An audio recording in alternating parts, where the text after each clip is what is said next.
now. A second recording that has to do with final exam. So, like I said, it's a cumulative final, and starting from what we're starting with right now, antiderivatives, there's going to be antiderivatives on there. And typically, you know, like I said before, asking a question that's got a couple, 2 or 3 different terms in it that you got to do different things with is what is going to be included in that.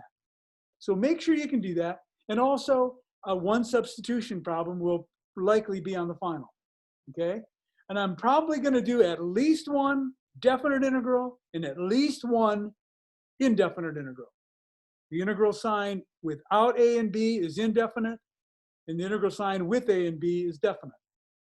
So I'll do that. Make sure you know what to do with the derivative of log, that you know the derivative of cos, derivative of sine, and therefore you also know how to do the backtrack. What do you do? 1 over x gives you natural log of x when you take the antiderivative, you know? So go back over when you look at taking derivatives, be conscious that when you go the other way, it's the opposite, you know? You gotta be taking a look at that.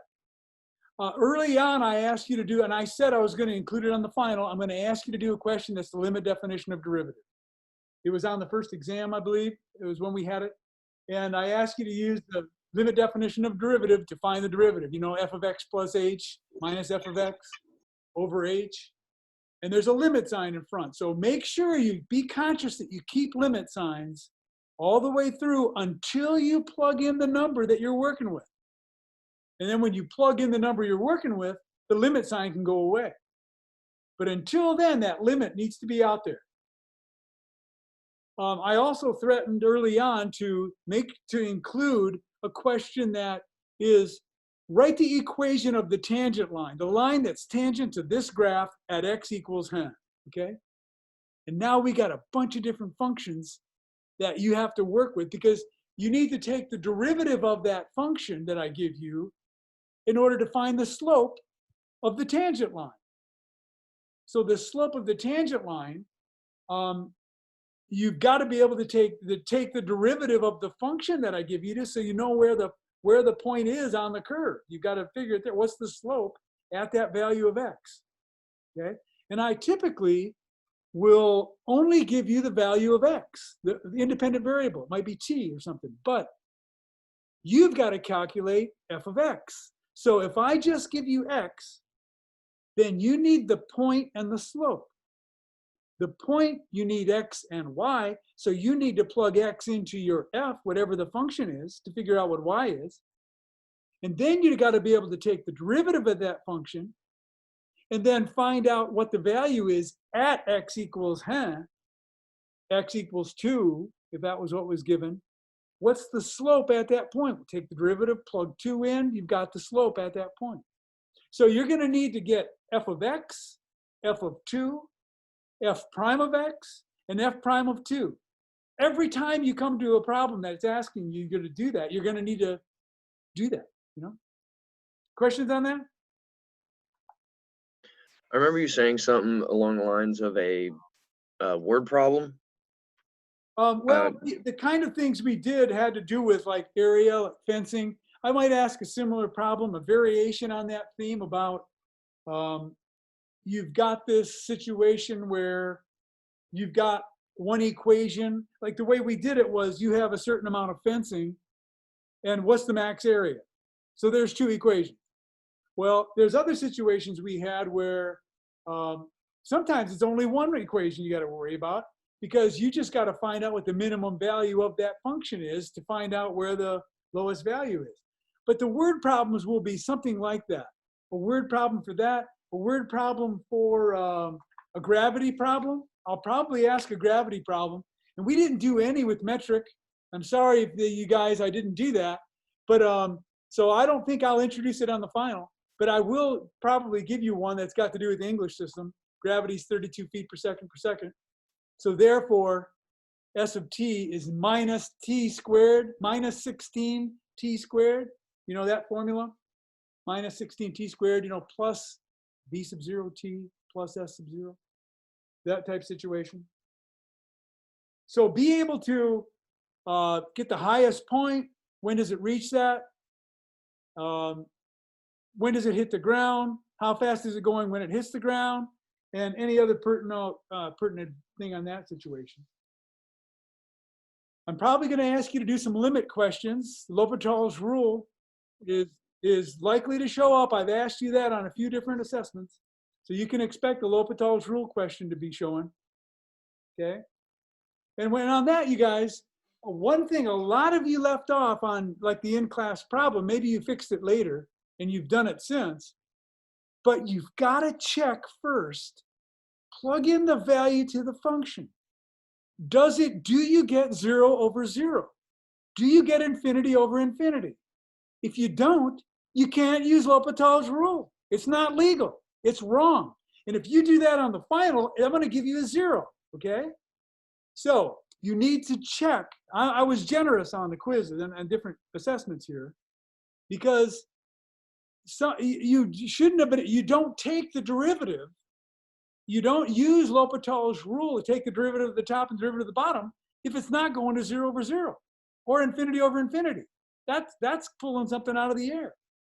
So it's got to meet that criteria. The indefinite integral, the indeterminate form 0, 0 or infinity over infinity has to show up in order to qualify for using L'Hopital's rule. So there were several examples that I gave that you plugged the value and you got the answer. And there were several of you that took the derivative right away. And you didn't plug it in first to see if if you got 0 over 0 or infinity over infinity. You took the derivative. That's wrong, okay? That is not a correct use of L'Hopital's rule. And that'll be a full incorrect, that's totally wrong, okay? 0 is much worse than, you did part of it right, so I'll give you something. Well, if you use L'Hopital's rule when it doesn't belong there, that's going to be a 0, okay? Make sure you have that down. Okay, and in the past, I've given also questions regarding, like we did on the last test about a graph that goes above the curve and below the curve. Below the x-axis and above the x-axis. Therefore, the area under the curve has some positive and some negative component to it as a result of being above the x-axis and below it. So typically, like I did on this last test, I asked a question related to that, and I'll probably give something in a similar ballpark on the final. Let's see. Any other questions while I'm pausing?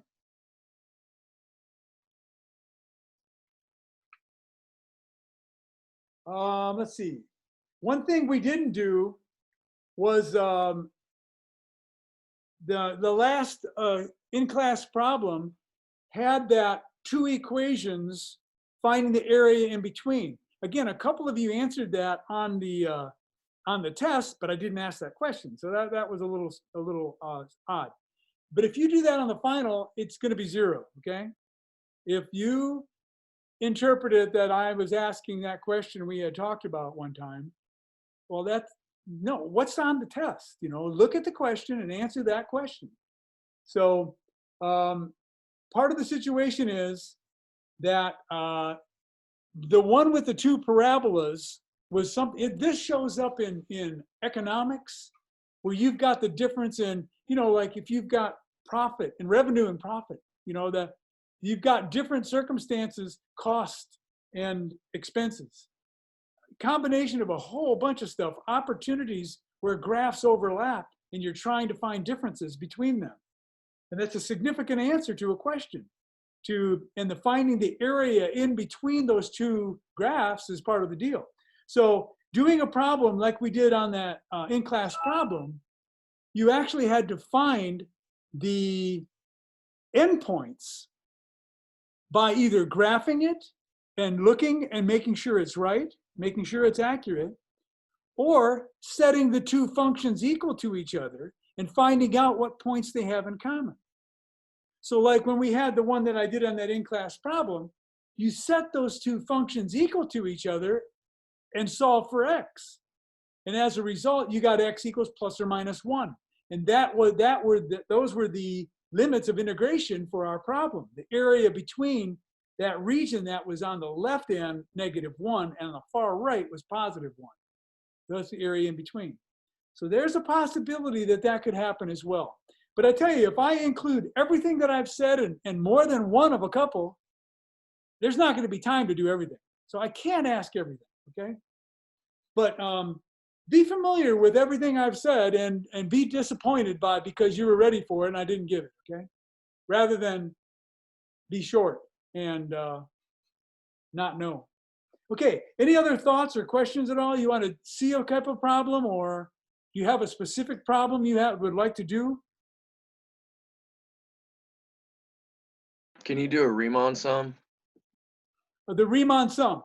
Okay, well, you notice that on any assessment I gave, I did not include about the area of the rectangles type question. Typically, I've done that in past semesters, but I'm going to back off from that. And the idea is,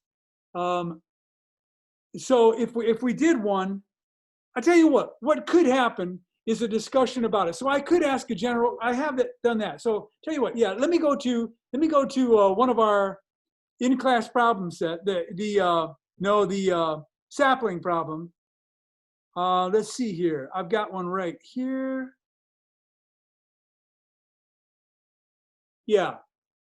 Let's see, what section was that from? 5.2 with 5.1. I think it was 5.2 was area under 5.1. Let's go look at 5.1. Okay, I'm going to shift there and let you guys see what I'm doing. I'm going into sapling right now.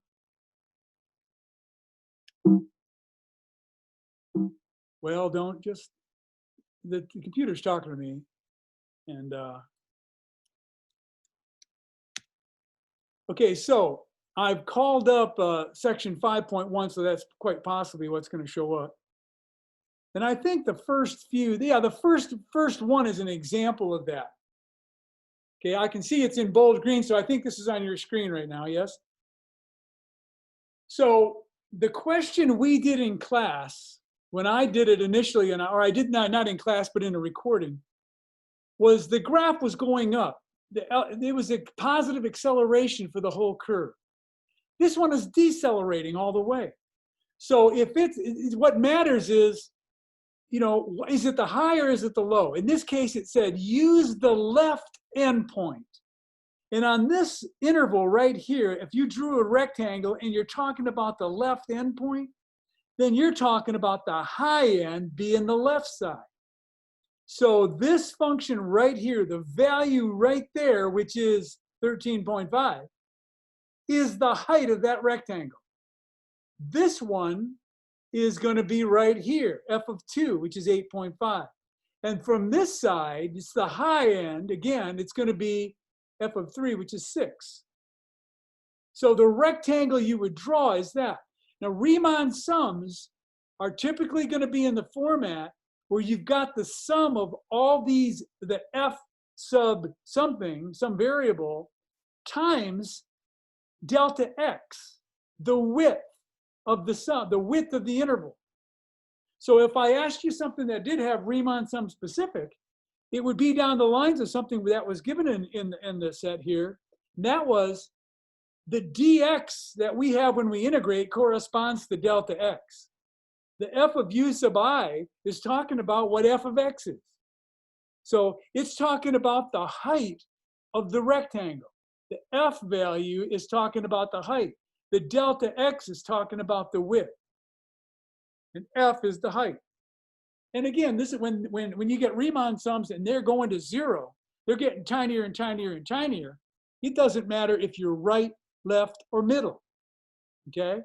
It doesn't matter where you are. And again, in Riemann sums, you're not told where you are. It's just any value in the interval. But as it goes to 0, it's not going to matter, okay? Because they're getting tinier and tinier. Does that answer the question? Yeah. So for a left endpoint, the way they've got this worded, the higher end or the left endpoint would be 13, because they're one wide, it would be 13.5 plus 8.5 plus 6. If you wanted the low end, we would have to get the low end of this. So it would be f of 2. The low end of this rectangle it would be f of 3 and the low end of this rectangle, which was f of 4. So you add these three together to get the right endpoint. And for me, that would turn out to be 17. These three added together is 17. The top is 28. Okay, any other questions at all? Thanks for asking.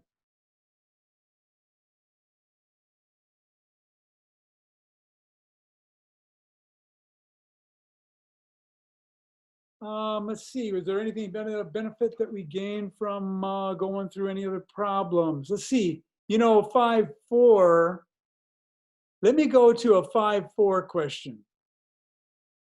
I'll tell you what, let's go 5-5. What's weird about sapling is the way they had this done. They have indefinite integrals is the title of the section, but this is where they have the substitution. And it wasn't until the very last problem that it's a substitution problem. So look at this and see, take a look at this with me and recognize why it fits being called a substitution problem. It's the last question. Let me back off. You got the answer here. But I'll tell you what, let's go through the logic of the problem, okay? If I come off and say use substitution, notice what they say here. When you get into Calc 2, it's not going to say use substitution. But the idea here is you've got two different functions here. You've got a function inside a function, and then you've got this other function. This is similar to one we had before. But if you notice, the exponent on the function inside the sign is one more than this one, the one that's out here. That means if I make this my u, when I take the derivative of it, the exponent, no matter what the coefficient is, the exponent is going to be 8. And that fits this. So the idea with this problem is make u equal to x to the 9th, and then say du equals, let me do that on the side right now. We can leave that up on, I'm gonna move over to iPad, okay? I am gonna ask a substitution problem. I'm gonna write this down real quick. This is sine of x to the 9th dx equals. Okay, so I'm gonna go to my iPad, go to share screen, please. Okay, so here's the idea. That's the word sine. Pardon me. I started to make a parenthesis and I stopped it, and it turned into a strangeness. Okay, so here's the function. I look at it and I see x to the 9th. I see x to the 8th. Big clue. U equals the x to the 9th term. The whole thing, whatever the situation is. Therefore, du, the derivative of it, do it right now when you're doing the problem. That is 9x to the 8th dx. Okay? So I need 9x to the 8th dx.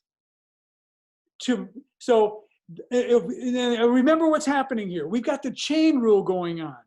In order to do the reverse chain rule, I've got to take into account that I've got to take the derivative of what's inside the function. And that has to be accounted for. It's got to match what's out there. Okay? So let's rearrange this. It's a good habit to get into, I think, sometimes. You don't have to do it, but this is there. And now I've got 2x to the 8th dx. So I haven't changed anything yet. But I need 9x to the 8th. So the only thing I need to do is I need to change that 2 to a 9. So that's where the difference is. The constant multiple is the difference. A rational, there's a constant multiple difference between the two situations. So I've got 2 there. I need it to be 9. And there's a bunch of different ways to do this. But the first thing that's coming to my mind is that means I've got to multiply. I need 9 over here. And that means I've got to cancel the 2 out. Okay? So I need to multiply the inside by 9/2 to make, when I multiply that by 2, now I've got 9, okay? And that means if I multiply by 9/2, then I need to multiply the outside by 2/9. So now I haven't changed, I have multiplied by 1, okay? I have multiplied by 1, and that means now I can do the substitution. Let me rewrite this again now. With everything intact, just like it is, I got the sine of x to the 9th, and now the 2's cancel. Now I've got 9x to the 8th dx. That's why taking into account what the dx is important. Account for it. Get it in your answer over here so that when you do the substitution, it goes away. And it helps determine what your circumstance is. So now I'm ready to do the substitution. I still haven't started, I haven't integrated yet. I still have the integral bar. But now the x to the 9th is my u. And the 9x to the 8th dx is my du. Now it's ready. Now it's just, u is the entire thing. There's no exponent up there, it's 1. It's just 1. I accounted for the 9 in my u, okay? So now it is just the antiderivative of sine. So what did I take the derivative of to get sine? Remember, take the derivative of sine to get cos, so it must be the other way, and derivative of sine is positive cos, so this must be the opposite sign. So this is going to be equal to, these are all equals, you guys, a string of equalities. And this is now equal to 2/9, and now the integral bar and the du go away, and the integral of sine is negative cos, and it's in u. And this is indefinite, so I'm going to put the plus c on there. I know it's, again, like I said, if you put it on at the end, that'll be fine too. But now I get the minus sign, I'll put that out front, and I'm going to replace my u with x to the 9th. So I've got negative 2/9 cos x to the 9th plus c. Okay? And you're going to have time on the final. If I give you something that's a little complex like this, take the derivative of this right now and make sure you get this back. Okay, let's do that, okay, if you don't mind. Let's do it. Let's say y equals this. So what's y prime? Y prime is equal to, I'm taking the derivative, that c is going to be 0 because it's a constant. So I've got to take the derivative of the outside and then multiply it times the derivative of the inside. So the derivative of the outside, the minus 2/9 is out there, and the derivative of cos is negative sine. And I leave the x to the 9th just like it is. And now I take the derivative of x to the 9th.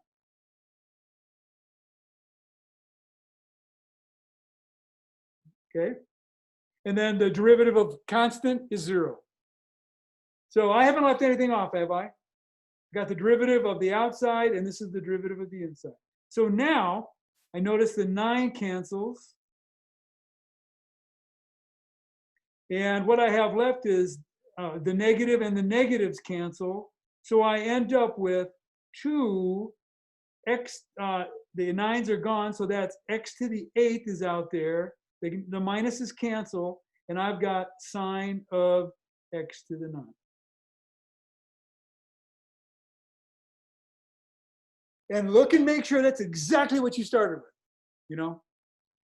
And in this case, get in the habit of using dx, you know, when you're starting to talk about antiderivatives and stuff. But if you're just taking the derivative, like when you do the earlier derivative questions, we didn't use dx. That wasn't a part of the deal.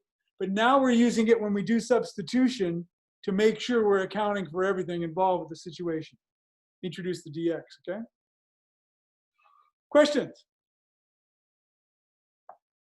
Okay, so practice, you guys. And the sapling problems, I hope you saw my email. I talked with the people at Macmillan, and they opened it back up now so that I don't know why they had it set up so that it closed, but You can now go back. Any problem you didn't do, you can redo now, and you can get up to 70% on it. So I'll be looking at that. You might want to let me know, flag me if you do some problems, so I'll know to look and verify that you actually get some more credit for it. Oh, and I didn't give you guys credit for exam 4 yet. I got to do your rewrites right now this afternoon, and I've got to determine your sapling score for exam 4. Any other questions? Did I already do that? I think I did that, didn't I? The sapling question. Okay, anything else at all? Well, listen, feel free to email me and ask questions. The exam is scheduled to start at the class time at 10:20 tomorrow. And I'm going to give you, right now it's in my mind that it's 2.5 hours, just like it would be for a final exam, okay? And I may make it run till 30. So it'll probably be to 12:30. So it might be to the hour. So instead of going up to from 20 to 50, we might go to the hour. So I might give you 2 hours and 40 minutes instead of 2.5 hours. Okay. So at least 2:30. It's going to be 2 hours and 40 minutes to take it. And again, it's going to be. I'm not going to make it as long as I typically have for when it's an in-class arrangement. So I'm going to make sure you can do all the things I've said, and you'll be ready. Questions at all? Okay, well, listen, I'm going to stop in, and feel free to get the rewrites in me on the quizzes, you guys. And in-class problems you can redo to get full credit, okay? So make sure you do the redo rewrites on in-class problems and quizzes. You're welcome to do that. And on quiz 1, on exam 1, we had two specific questions you could do. I had one question on quiz 2, test 2, didn't I? I got your thumbs up, Rachel, thank you. Okay, so I'm going to drop off, you guys. I'm going to end this recording. Email me if you want to. I can go to office hours until 12:30 to the Zoom office hours, but I'm going to drop off here now.